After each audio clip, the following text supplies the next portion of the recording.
Good evening, ladies and gents, Gentiles, Jews, Parthians, Scythians, wherever you are, whoever you may be, whatever tribe you belong to, In Mashiach, there's neither Jew nor Gentile, so yeah, let's get into this thing. Alter egos.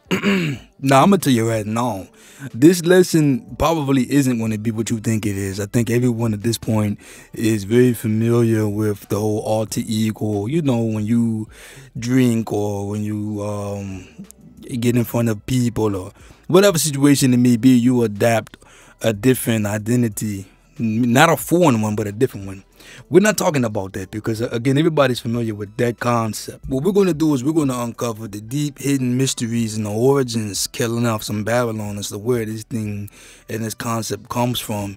And by the end of this lesson, you can decide whether or not you have been working witchcraft, divination, spiritual control over your vessel and yourself unknowingly. Again, my job is to give you the information. Your job is to use that information so that you can take that information and get information. Get yourselves ready at. Now, the alter ego in modern times is really derived from MK Ultra, Project MK Ultra, which, you can go look up Project MK Ultra. There's thousands of videos about that and what the Nazis did, and then the techniques that we and the US took from them and implemented. From MK Ultra, you have a couple of other sub-projects that were created. Now, one of the sub-projects from MK Ultra was Project Umbrella, and that is the music business as a whole. When I found out about Project Umbrella, it kind of messed me up because, my whole life, I was a musician, I still am, and all this, and, growing up, we was kind of geared to be bred into that music industry, and the more I looked into it, the more I grew. Let's just say, man, the more you know, the more you heard. But the entire music industry, the entire music business is, derived from Project Umbrella. And they put this stuff out there and they drop clues, like even in Resident Evil, when they're dealing with the zombies, they consider zombies, and they're controlled by the Umbrella Corporation. And the deeper you dig into the Umbrella Corporation, the more and more you see how crazy and just how subterranean and connected these moving parts are. When you thought you got rid of one, project, is connected to a whole other project. So Project Umbrella is one of them. And groups like the Beatles, acts like Tupac, Hannah Montana, just to name a few, were instrumental in Project Umbrella, which I'll probably have to make a whole other lesson on at a later date. Now, the other subdivision from Project MK Ultra is Project Janus. And believe it or not, Project Janus is, I think, the biggest of the sub-projects. Now, in ancient times, Janus is a double-faced god. One side of Janus is young and youthful, and then you get to the other side and it's kind of, older and a bit more mature. This is the duality. You get the month of June from Janus. 6 months later, he is matured now. So he starts off as Janus, gets all the way to the 6th month, and then he becomes June or Juno. And if you watch my video on, birthdays and birthday celebrations, or even the Life After Death series, I covered this about when we're born, in these pagan cultures, a Juno is assigned to young females.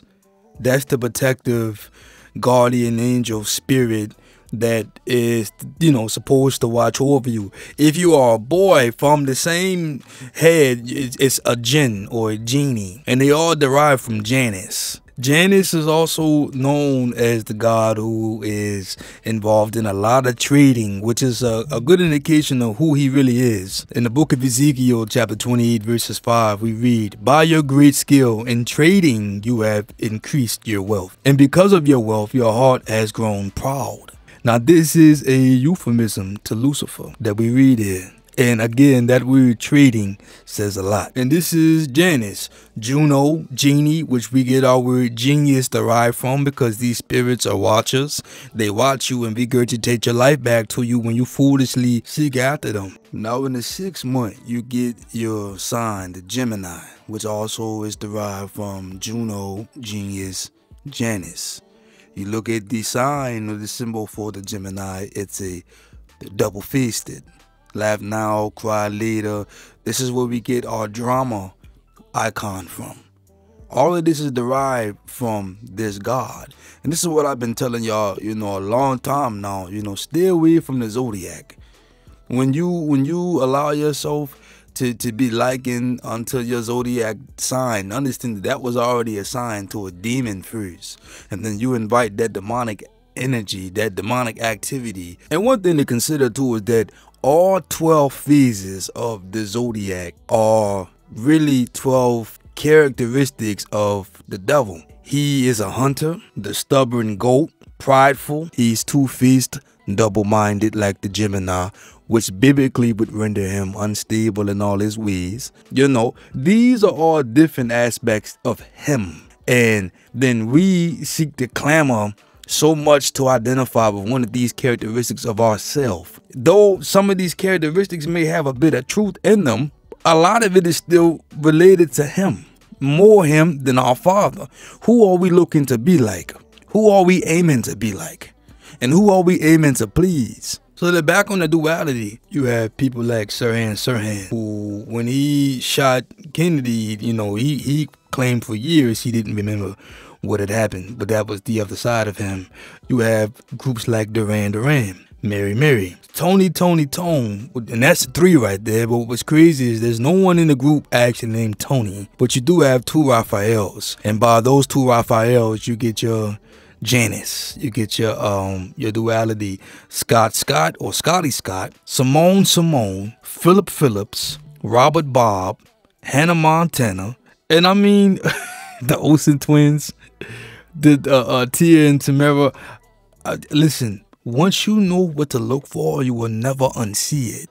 People always ask, why does the devil leave so many clues to his gang and his work, and why do they put this stuff in movies? Well, I mean, if they didn't, the battle that we fight would be completely invisible, which means we will be completely at a disadvantage. But Yah in his wisdom has somehow managed to level the playing field. Our job is to open our eyes and see these things. And once you see them, like the checkerboard motif that is so renowned in all of our pop culture, our movies, our videos, our games, that once you see it, you will never unsee it. This is the duality. I had this friend back in the day. She was this little Asian girl, and she used to speak on how she had this imaginary friend. It was some big fuzzy red creature, and she used to talk to him every day. In school at recess, she would get in trouble sometime during class because she would talk to this creature, her friend, during class hours, so the teacher would let her know that you can't talk to even your imaginary friends. You can do that at recess. And the way she described this friend of hers that no one else could see but her was as if it were a real figment, the way they interacted, or rather the way we seen her interact with it. And as she grew older, really throughout the remainder of the year, more and more adults just told her that it wasn't real, and so she ended up losing connection with it. And then it brought me back to Clifford the Big Red Dog, who I believe in the earlier books was an imaginary creature. And they also have a movie they just released called Turning Red, which is also about a double-minded young girl who one day she's a young girl, the next she morphs into this big red creature. And there's a whole bunch of magic in it and a whole nine. They don't just make up these concepts out the blue. I'm convinced that, things like Elmo is another one. Jim Henson, we know, was heavily into the occult. He's the creator of the Muppets and Sesame Street and the whole nine. This is not by coincidence. They start so early with having us create a double or another mind in us, making us unstable in all our ways. Whether it's through the protective spirit, which ends up later on becoming either our alter ego or our guardian angel, which really are 2 of the same. People have an alter ego because they feel that they have to protect themselves and therefore must become somebody or something else in order to avoid being persecuted, tormented, hurt, chastised, whatever the case may be. And it typically, stems from something in their development early on. And here's where we are. What ends up happening is that people now have a bad you and a good you. Once you have separated the 2 and split them, again, whether it's through trauma, insecurities, vulnerability, or for entertainment purposes like Beyonce and Sasha Fierce. You know, some people have to morph into a different person when they get on stage or in front of people to perform. By the fallen ones to spread Masonic ideology. This is what we see with Beyonce and what she calls her alter ego Sasha Fierce, or should we call it as it is, the demonic spirit that guides her and possesses her.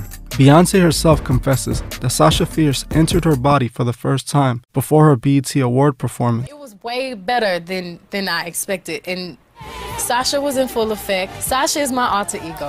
When people see me, sometimes I think that when they meet me and they speak with me, they're expecting Sasha. I'm really kind of shy, and not really shy, but more reserved. Nothing like Sasha.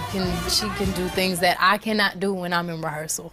I mean, I can try, but then it just doesn't happen. I can sing notes, and sing strong, and do all these things that when I'm just by myself, I can't do. I remember right before I performed, I raised my hands up, and it was kind of the first time I felt something else come into me. Sasha Fierce, when does she show up? Usually when I hear the crowd, when I put on my stilettos, when, like the moment right before when you're nervous and that other thing kind of takes over for you. As you heard for yourself, she confessed to a spirit entering her and how she felt Sasha Fierce's energy. Beyonce even goes on to say that Sasha can do things that Beyonce can't. Beyonce's telling you from her own mouth that she allows a demon to manipulate her body in order to perform the rituals she performs. We can see how Beyonce appears as a whole different woman as she is performing. And it all sounds good until you really start breaking it down and the long-term psychological effects that we cause on ourselves with these alter egos. The same thing with Nicki and her alter ego, Roman. Roman is a crazy boy who lives in me, and he says the things that I don't want to say. He was born, just a few months ago. I think he was born out of rage. He was conceived in rage, so he bashes everyone. He threatens to beat people, and he's violent. That must be nice to have like an ignorant loudmouth who you can just sort of blame every... He wants to be blamed. I don't want to blame him. I ask him to leave, but he can't. He's here for a reason. People have brought him out. People conjured him up. Now he won't leave. You listen to how she describes that, it sounds like demonic activity and demonic possession. Nothing else. In Deuteronomy chapter 6 verse 4, we read, "Hear, O Israel, the Lord your God, the Lord is one." It says he's one. Are we not to be like him, emulating his ways? Did not the Son emulate his ways? Philippians chapter 2 verse 2 says, "Then make my joy complete by being like-minded, having the same love, being one in spirit and of mind." You cannot do that with an alter ego, people. I don't care who you are or what you are. You cannot worship our Father, the Elohim of Israel, the Father of Abraham, Yitzhak, and Yaakov, with an alter ego. It doesn't add up biblically. It doesn't add up spiritually. If no one's ever told you before, most churches don't, because, let's be honest, most church leaders themselves have an alter ego. When they get on the pulpit, they act a certain way and speak a certain way. Then when they're not on the pulpit, they don't always scream and holler all the time like that when they're engaging with their children. As soon as they come off the pulpit, you see the difference in them. It's a different version you're speaking to. Maybe a lot more calmer, but as soon as they get on stage, in front of those cameras, in front of those mics, in front of those lights, they do the typical pastor alter ego thing. So much that it has become almost iconic in pop culture. We parody it, we crack jokes at it, because everybody knows what I'm talking about. This alter ego let's put on. But you cannot worship the Father that way, being double-minded like that. Even for me, when I will go on stage or someone's platform to be interviewed or to perform, I don't want to do the whole alter ego thing, like I want to be as authentic as possible, so that when I leave to go on stage, to when I leave to come off of stage, the person you seen It's just him. It's just that, the same person. What ended up happening is that in my music, it ended up becoming a lot more authentic. And this is not to make this about me, but maybe somebody out there could relate to what I'm speaking on. I'm only giving my testimony from where I sit in this larger thing that we call life, you know. But apply this to wherever it may fit in your life as you're listening to this. Now, I think I've covered this earlier before, but I just want to repeat that Janus is the root word of January, genius, jinn or the genie, the jinn as in the spirit, or what they call the spirit that people drink, which is also air. You know, when dealing with the spirits, they are in the air. Gemini is an air sign, and of course the icon for the Gemini is the tragedy and the comedy is really what it is. And the Gemini rules entertainment. So some of the biggest entertainers, coincidentally, if you believe in those things, have been Geminis. You look at Pac, I believe Prince was a Gemini, and the list goes on and on. You can have fun with that. Now, the zodiac for the Gemini starts in the end of May. I think like the 20th or the 21st of May. May is the 5th month, going into June, which is the 6th month. You add up the 5 plus the 6, that gives you 11. 11 symbolizes duality, just like the Twin Towers and all these other twins that I referenced earlier on, talking about the double mind. Now, I just told you that the Gemini rules entertainment. One of the biggest forms of entertaining is acting.